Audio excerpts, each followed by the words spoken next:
कराची के इलाके डिफेंस में काले शीशे उतारने पर खातून की पुलिस एहलकार से तल्ख कलामी की वीडियो सोशल मीडिया पर वायरल हो गई। वीडियो में खातून को यह कहते सुना गया कि काले शीशे क्यों उतारे जा रहे हैं, मैंने पुलिस को खरीदा हुआ है, 1 साल से काले शीशे वाली गाड़ी चला रही हूं, तुम सब बिके हुए हो, दरख्शां और साहिल थाने वालों से पूछो। पुलिस ने खातून की गाड़ी के काले शीशे उतार दिए। पुलिस के मुताबिक खातून की गाड़ी शेर बहादुर खान के नाम पर रजिस्टर्ड है। गाड़ी के रिकॉर्ड में शादमान नॉर्थ नाजिमाबाद का पता दर्ज है।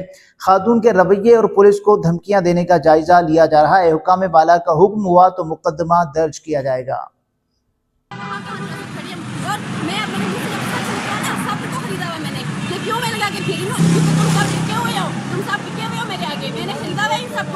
ये जो शीशे उतारते हैं सबको खरीदा हुआ है, मैं सबके पोल खोल दूंगी, ठीक है? बुरी बात नहीं, ये बात सच है। मैं 1 साल से मैं कैसे घूम रही हूँ, मैं कैसे घूम रही हूँ 1 साल से, हाँ? मैं क्यों घूम रही हूँ ब्लैक शीशे में? मैं घूम रही हूँ, क्यों घूम रही हूँ? तुम कितने की वजह से नहीं, मेरे क्यों नहीं उतारते, हाँ? ये मुझे बताना, फिर आप सबको